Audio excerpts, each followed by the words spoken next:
Hi guys, today I will be sharing red velvet cake. The ingredients that we need are 2.5 teaspoons of vanilla, half a teaspoon of salt, 2 eggs, 2.5 cups of cake flour. This is 3/4 cup of butter, which is at room temperature, 2.5 tablespoons of cocoa powder, 1 1/4 teaspoon of baking powder, 1 1/4 teaspoon of white vinegar.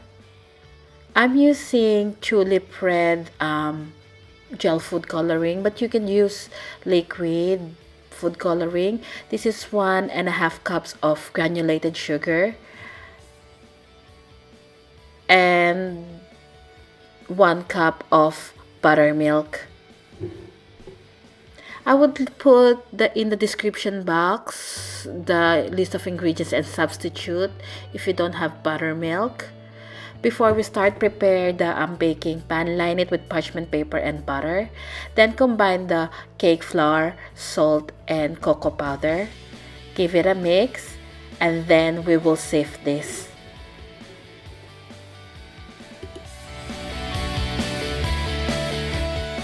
And for the liquid ingredients, combine the buttermilk, vanilla, and the 2 teaspoons of gel food coloring.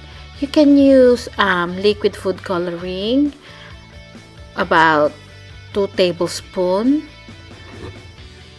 If you're using liquid food coloring, you might wanna adjust the vanilla, make it 1.5 teaspoons. And then we will set this aside and move on to the next step. Heat the butter.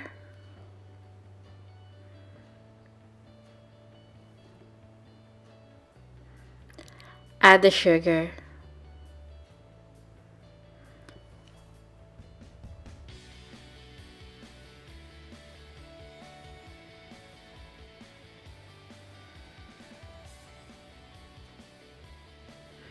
And then continue to beat this for about 3 to 5 minutes.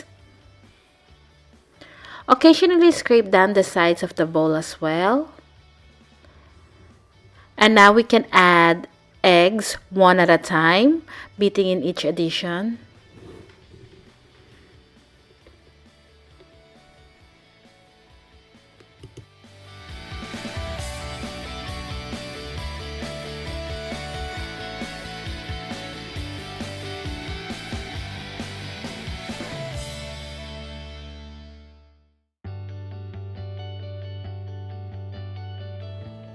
Scrape down the sides of the bowl, and now we're ready to add the dry and wet ingredients. We're gonna add the flour first. We're gonna add the flour mixture in 3 additions. You can use the electric beater to do this if you want. Just make sure that you're not gonna overmix. That's making the cake tough. You don't want to develop the gluten. And then I will add half of the buttermilk or the wet ingredients. So we're gonna start with flour and end up with flour.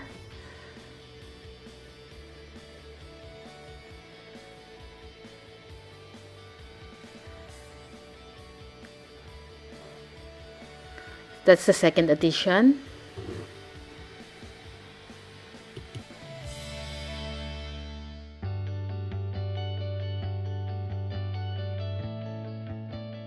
Add the last addition of the wet ingredients.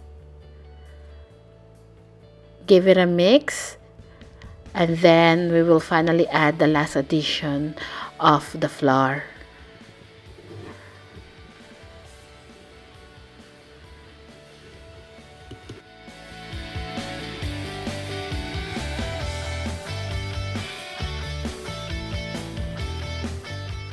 This step is really important. Combine the baking soda and the vinegar. Give it a quick mix. Then immediately pour this into the red velvet batter. Fold.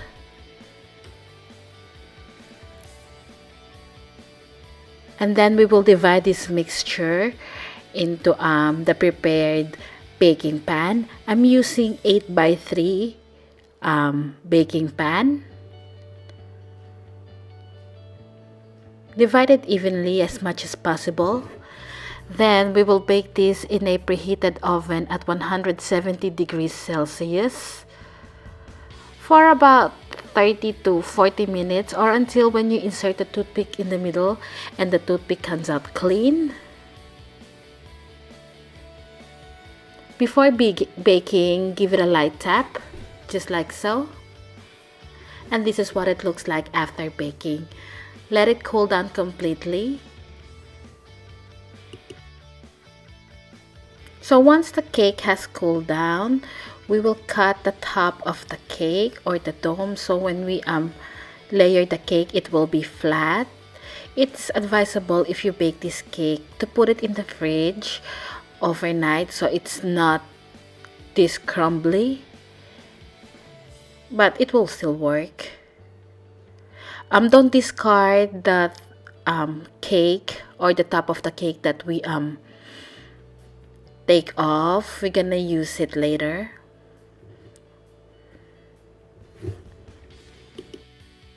For the cream cheese icing, this is 250 grams of cream cheese, half a cup of butter, 1 teaspoon of vanilla, and this is 3 cups of icing sugar that I measured unsifted and then I sieved. Now moving on, combine the cream cheese and the butter. It is important that the cream cheese and the butter is at the same temperature, which is at room temperature, so it's easier to mix. Occasionally scrape down the sides of the bowl.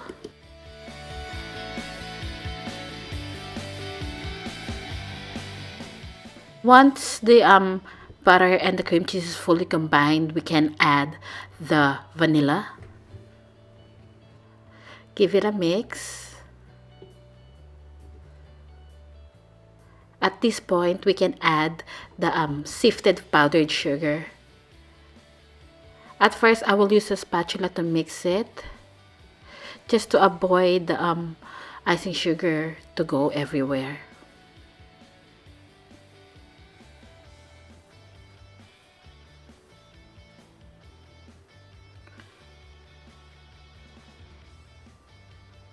Now I add all the powdered sugar. So add the powdered sugar about 2 additions.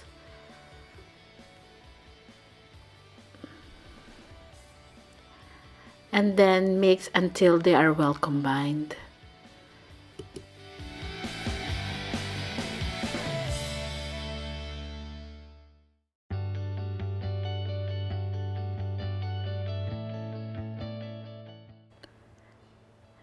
And this is now ready. This is an optional step. This is the top of the cake. Now I'm just gonna use the food processor to make it into fine crumbs. If you don't have a food processor, you can use the blender.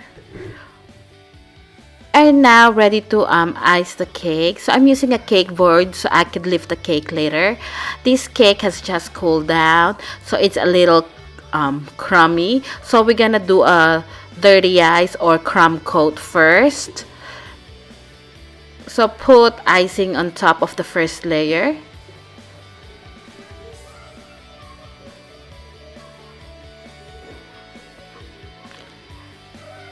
And then put the second cake on top.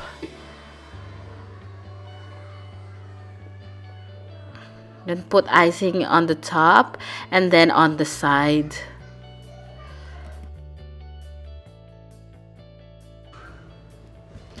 And now we're gonna put this in the fridge to set for about 30 minutes. After 30 minutes, we're ready to ice the cake fully.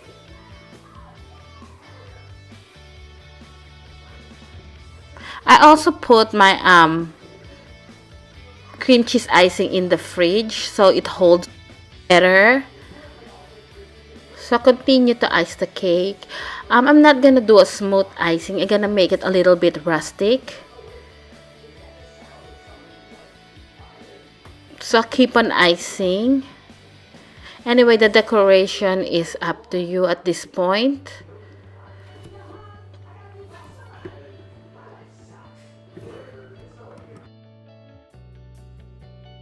And now I just kind of put my spatula in the middle and then turn my turntable to create that swirl effect. And then onto the side as well. Just like this.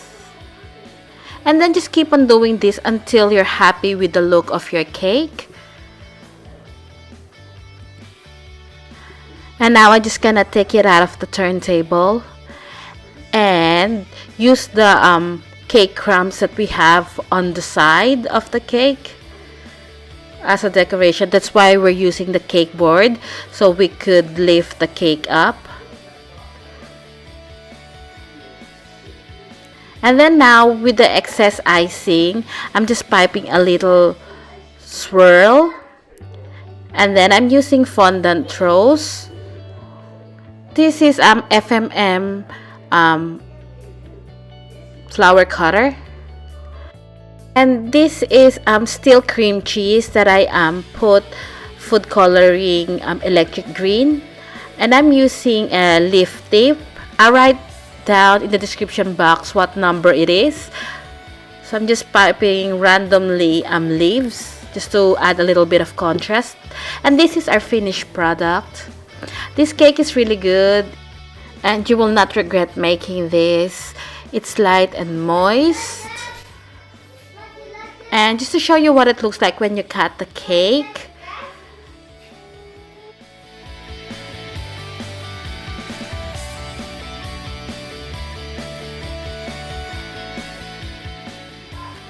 Again, thank you so much for watching and I'll see you again next week. Bye!